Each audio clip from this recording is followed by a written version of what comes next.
Hello guys, मेरा नाम है और आप सभी तो मुझे जानते हो कि मैं रहता हूँ इंदौर में। मैं करवाता हूँ डॉक्टरिंग डॉग वॉकिंग। तो आज आया हूँ मैं स्कूबी दादा को वॉक करवाने के लिए और मैं आ गया हूँ स्कूबी दादा के घर पे। और स्कूबी दादा घर के अंदर है, अभी तक बाहर नहीं निकले। पहले हम रख देते हैं न्यूज पेपर और फिर आवाज लगा देते हैं स्कूबी दादा को। और स्कूबी दादा का देख रहे हो, रेनकोट भी रखा है और ये भाई साहब आ जाता है और फिर हम इनको लिस्ट लगा के ले लेते हैं और आ जाते हैं हम बाहर वॉक करने के लिए। और ये है गोल्डन रिट्रीवर, और जो कि बड़ा ही क्यूट और बड़ा ही हैंडसम, बड़ा ही कूल इंसान है। मतलब कि कोई किसी चीज की चिंता नहीं और किसी चीज का टेंशन नहीं। मस्त अपनी जिंदगी में रहना, खाना पीना सोना और वॉकिंग करना है। भाई साहब को बड़ा ही मजा आता है बिजली के खंभों पर सुसु करने के लिए। किसी दिन सुसु करते करते उन खंभों के ऊपर ही चिपक जाएगा।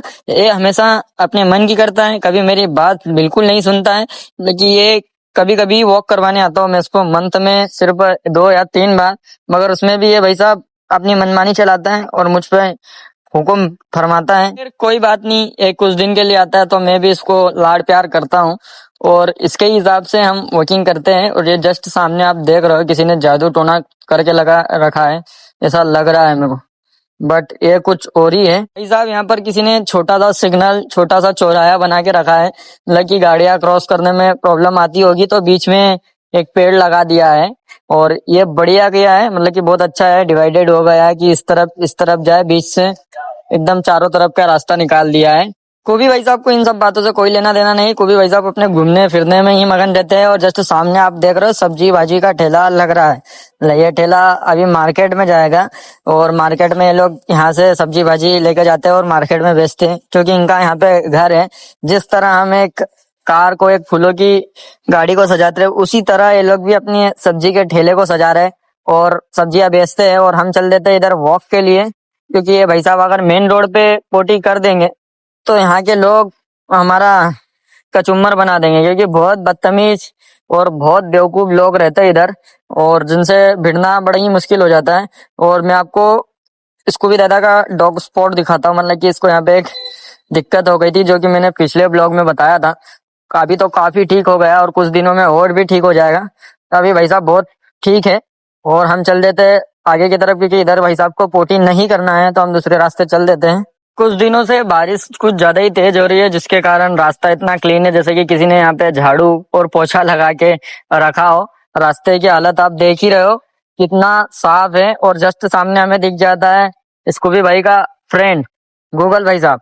इनका नाम गूगल हमने इसलिए रखा है कि इनके कान हमेशा खड़े रहते हैं और जहाँ देखो वहाँ ये चले जाते हैं, हमारे पीछे पीछे आ जाते हैं। और अपना नेटवर्क का कुछ ज्यादा ही है, मतलब कि इनका एरिया आप जान नहीं सकते हो, सब दूर इनको जाना अलाउ है, कहीं पर इनका एरिया फिक्स नहीं है।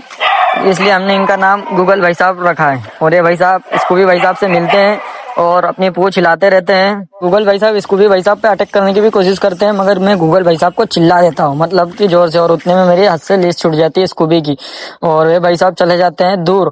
और उतने में आ जाती है हमारी वाईफाई दीदी भी। वाईफाई दीदी दूर से देखने लग जाती है, बोलती है ये क्या चल रहा है। और गूगल भाई साहब घूरने लग जाते हैं कि वाईफाई दीदी आ गई, अब तो कुछ नहीं हो सकता।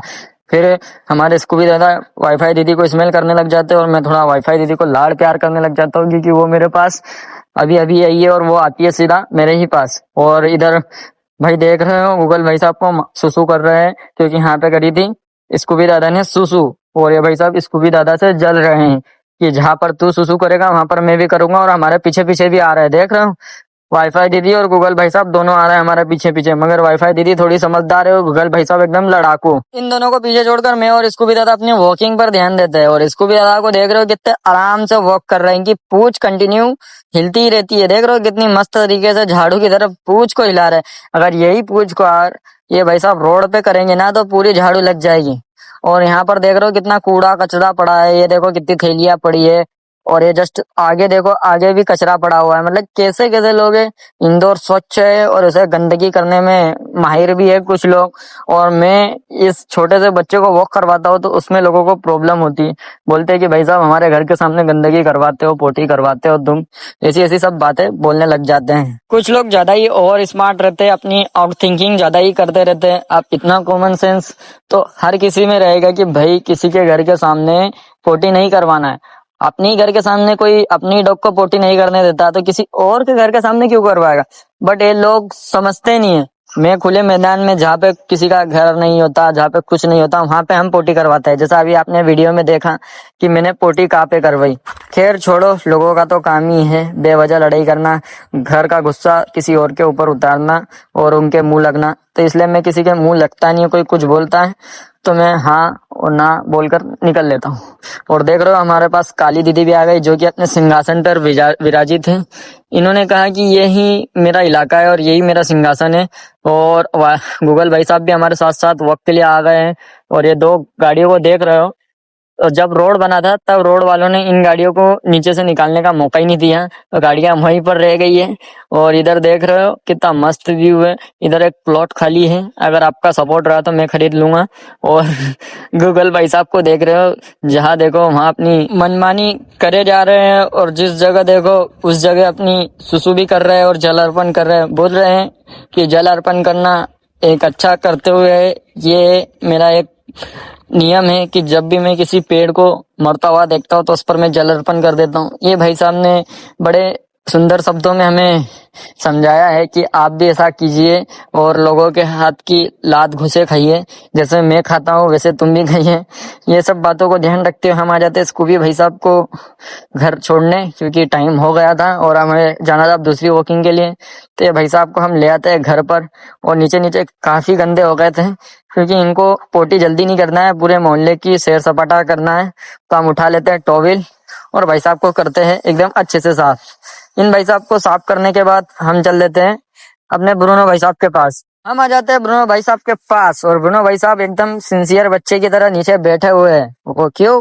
क्योंकि ये भाई साहब कर रहे हैं लिफ्ट का वेट, और लिफ्ट अभी तक आई नहीं है। और मेरे को बार बार बोल रहे हैं कि बटन दबा, लिफ्ट जल्दी आएगी, या तो फिर मेरे को बेल्ट लगा लो। तो मैंने इन भाई साहब को लगा लिया बेल्ट, क्योंकि हो सकता है लिफ्ट ऊपर आए और लिफ्ट में कोई हो, इसलिए इस भाई साहब को हम लगा लेते हैं पहले बेल्ट। इन भाई साहब को बेल्ट लगाने के बाद ये भाई साहब और भी ज्यादा खुश हो जाते हैं कि अब फाइनली लिफ्ट आने ही वाली है, और लिफ्ट के पास स्मेल भी करने लग जाते हैं और लिफ्ट का वेट भी करने लग जाते हैं। फिर फाइनली हम देखते हैं तो लिफ्ट ऊपर आने के लिए तैयार हो गई थी और ऊपर आ रही थी, और आ जाती है लिफ्ट। तो ब्रूनो भाई साहब 1% भी वेट नहीं करते, बोलते कि सबसे पहले मैं अंदर जाऊंगा, जांच पड़ताल करूंगा कि यहाँ पर हो क्या रहा था इतनी देर से, जो कि अभी तक ऊपर लिफ्ट नहीं आई। पिछले 5 मिनट से ब्रूनो भाई साहब और मैं लिफ्ट का वेट कर रहे थे और लिफ्ट आ ही नहीं रही थी। फिर ब्रूनो भाई साहब ने अपनी प्यारी सी स्माइल दी और भारत का नक्शा दिखाया ब्रूनो भाई साहब को मैंने, और फिर हमने बनाया लिफ्ट का वीडियो, और हम दिखाते हैं अपना फेस। देख रहे हो मेरी मनुष्य शक्ल, मतलब अच्छी सी शक्ल। वो तो मैं अपने आप को बुरा कहता हूँ, क्योंकि आप लोगों को लगेगा कि खुद ही अपनी तारीफ करता रहता है। मुझसे ज्यादा तो ब्रूनो भाई साहब सुंदर लगते हैं। फिर हम आ जाते हैं लिफ्ट से बाहर, वो भी वॉक करने के लिए, और किसी के अनार के दाने यहाँ गिर गए थे और ब्रूनो भाई साहब कर देते हैं यहाँ पे सुसु, क्योंकि इनका ओवरफ्लो हो रहा था पेट और बहुत जोरों शोरों से सुसु लग रही थी। ये भाई साहब इतने बेवकूफ है कि इनको मैं घुमाने के लिए लेके भी आता और कभी कभी प्लेसमेंट में ही सुसु कर देते हैं। मतलब कि इनको इतनी जोर से आती है, कंट्रोल नहीं होती है। ऐसा इसलिए होता है, ये एक्साइटेड पन में सुसु कर देते हैं। मतलब कि किसी को भी जो इनको प्यार करता हो ना, उसको देखने के बाद खुशी के मारे ये लोग सुसु कर देते हैं। मतलब कि एक्साइटेड पन में इनकी सुसु निकल जाती है, ये जबरदस्ती नहीं करते। मतलब कि कंट्रोल करने का बहुत कोशिश करते हैं मगर कंट्रोल नहीं हो पाती, लेकिन खुश होते हैं उस चक्कर में सुसु हो जाती है इन लोगों से। तो इस चीज का कोई वो नहीं है, तो टेंशन ना ले। जब आपका डॉग आपको देखता है तो सुसु कर देता है, तो वो एक एक्साइटेड पन के चक्कर में कर देता है। मतलब आपको देखकर बहुत खुश होता है, उस चक्कर में उसके सुसु निकल जाती है, वो कंट्रोल नहीं कर पाता। और हमने अब छोड़ दिया ब्रूनो भाई साहब को घूमने के लिए, वो भी खुला। और देख रहे हो मैदान कितना बड़ा है, यहीं पर ये भाई साहब घूमते हैं। और अगर आपको हमारा वीडियो या ब्लॉग अच्छा लग रहा है तो लाइक करें, चैनल को सब्सक्राइब करें, और मिलते हैं ऐसे ही वीडियो में। और आपको और भी जानकारी चाहिए डॉग्स के बारे में तो मुझे मैसेज कीजिए, मैं जरूर रिप्लाई करूंगा। Bye bye.